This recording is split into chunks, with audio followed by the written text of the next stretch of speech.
Hey, what's up, everyone? Tim here from Third Wave Sabotage. Today we're talking about Dreadnok dioramas. So I've already put a video together on this top one. That's sort of the original Dreadnoks. And then down here, we've got some extra vehicles. We got some custom vehicles, custom characters.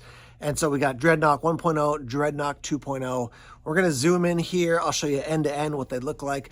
I do have some vehicles that people have been asking about as far as the customs. So I want to show them to you here. Let's talk about Dreadnok dioramas. Let's start off with an end-to-end. We've got the Dreadnok Stun. We've got the Dreadnok Tricycle in the back. We've got that little swamp skier junk carrier. Over here, we've got the Dreadnok Mean Dog and a bunch of characters as well. All right, so as I do with all my dioramas, I basically cut a piece of cardboard that fits on the shelf, and then whatever base I'm going to have, I usually put on top of that. So for the one down here that was desert, I put glue and then put sand all over it. For this one, I went into the woods and I just got a ton of real moss. So this is real moss, this is real moss. There's a bunch in there. And this has been here for months and months, and it's still looking pretty green. It's kind of going into some brown phases, but I'm cool with that because it's a swamp. So you want this thing to look a little bit more, I guess, less buttoned up, a little more earthy, a little more wild because, yeah, it is the swamp. So regular moss. I do have some store-bought moss here. These are rocks. I got some wood that I use for various things. I did have some leftover aquarium plants that I was able to cut and use as well, but I would say the vast majority of this is just natural stuff. The only thing I really bought for this one that I didn't already have kicking around was the background. And this background, like the other ones I've used, are backgrounds for aquariums.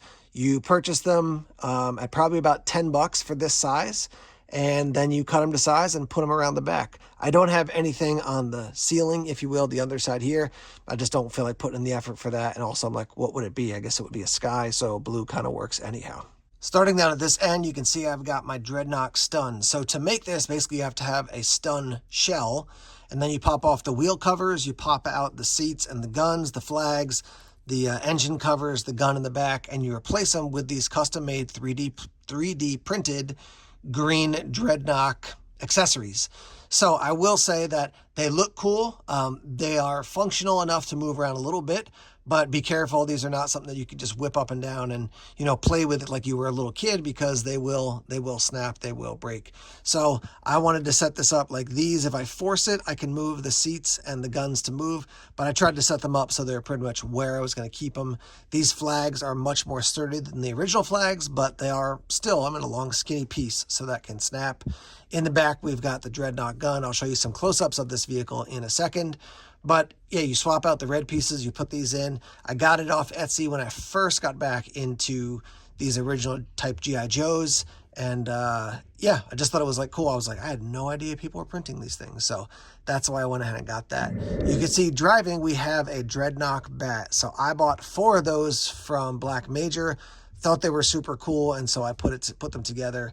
And these guys are kind of taking charge as far as vehicles go in this particular diorama. You can see I've got the moss here. I've got some trees that I put in. I've got some bark in the back. Again, I just kind of scattered the various pieces to make it look purposefully disheveled, like a wild swamp would be. You know, you wouldn't have everything be perfectly lined up. So there's a look at the Stun, and we'll move down a little bit and take a look at the Dreadnok motorcycle / tricycle. So in the back here, you can see that I've got a swamp skier taken apart in that little, you know, sort of ski junk hauler that Zartan has. So I had a bunch of extra pieces, so I put those pieces in there.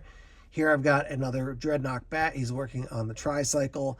That guy is complete. I could have tried to squeeze this one in the Dreadnok diorama that's up above, but it would have been a lot of work, and I think it just would have overtaken the space. There's just too much stuff if I fill the rest of the space. So I put that there. We've got the bats working on it. You know, I imagine like Monkey Wrench or Thrasher or somebody has got these bats set up so that they can actually do work on the vehicles as well.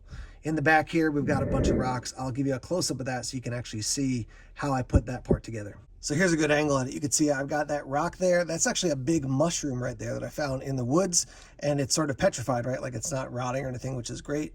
And then I put this pine branch and some of the smaller branches in the back and just put another rock against it. So it's all squeezed in. So I could pull that out and remove it if I wanted to, But again, it's got the vibe of a swamp. It's got a vibe of like there's dead trees, there's some green, there's some brown, there's some grays. That's what a real swamp is like. I actually love swamps. It's probably my favorite environment or habitat. So yeah, this was fun to put together. And with a bunch of vehicles, especially bigger ones, it allows you to maybe not go into all the detail for the actual environment because the vehicles are taking up a bunch of the space.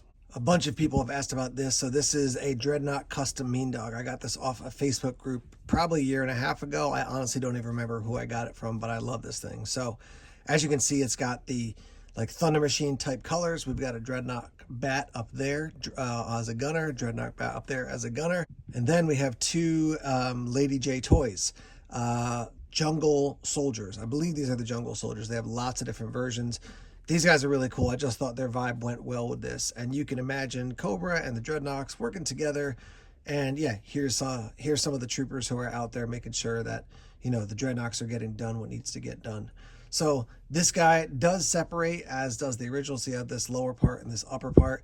When you do pull it out, it did peel off a little bit of the custom paint. So I'm leaving it together. But you can see, I mean, just the coloration is just perfect. I just love that, you know, this color, the dark blue, and the purple or the maroon really goes nicely together. So again, the vibe for this whole thing is, yes, it's Dreadnok, but it's not just like the original guys. It's a bunch of sort of, here's level 2 of the Dreadnoks. We got a bunch of different vehicles. We've got bats working. We got these Lady J toys troopers who are working with the Dreadnok. So yeah, this is kind of like supplemental Dreadnoks, if you will. There's a look at both the Dreadnok dioramas. Obviously, you're watching the video on this one. If you want to see the video on this one, you can head over to my channel and check that out. And yeah, we'll be doing more videos on dioramas. I've got a couple others set up already. So yeah, stay tuned for that. Got some extra videos for you to watch here. Click on those. Continue supporting Third Wave Sabotage. Thanks so much. Take care.